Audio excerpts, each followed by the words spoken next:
earthquake right now, and this is actually moving.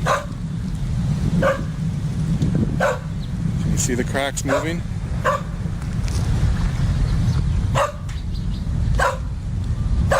That crack was not there. The crack is getting bigger and smaller, going back and forth. And there is water coming up all over in the park right now.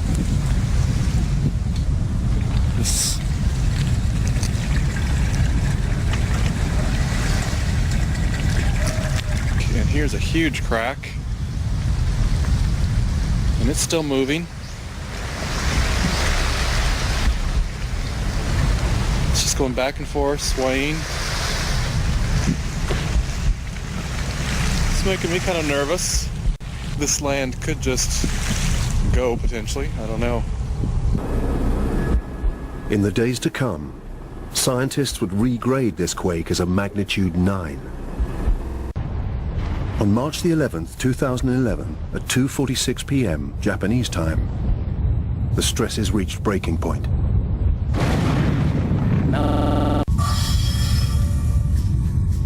The Earth's crust is made up of several continent-sized slabs of rock, tectonic plates.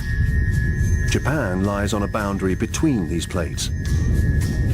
The Pacific plate is ramming into it at 8 centimeters a year, about the same speed your fingernails grow.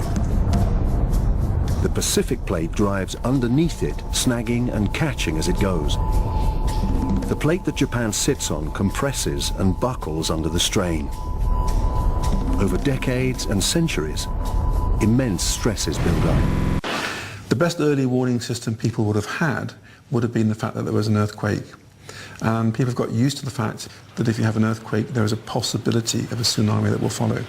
But in the timescale they had, there was very little time or very little opportunity for escape. The tsunami hit Ofunato just 20 minutes after the earthquake. Water that actually hit the coast will be well in excess of 1 billion, probably 10 billion tons of water. That's a little bit like taking 1 million swimming pools and just emptying them onto the coastal areas of northeast Japan. 15 minutes later, the tsunami hit Sendai. Over centuries, the Japanese side of the tectonic fault line had been compressed and dragged downwards by the Pacific plate driving beneath it. The whole upper plate behaves just basically like a rubber block. It just compresses and like a spring like this, and when the earthquake happens, it springs back. The sudden upward flip of such a huge slab of rock lifted a 6-kilometer deep mass of water upwards to the surface of the sea. As it collapsed back, immense waves raced out across the ocean. Not like normal sea waves, more like shock waves from an explosion. Just 1 meter high, but over 100 kilometers from front to back, and traveling at terrifying speed. Minimize also the recovery time.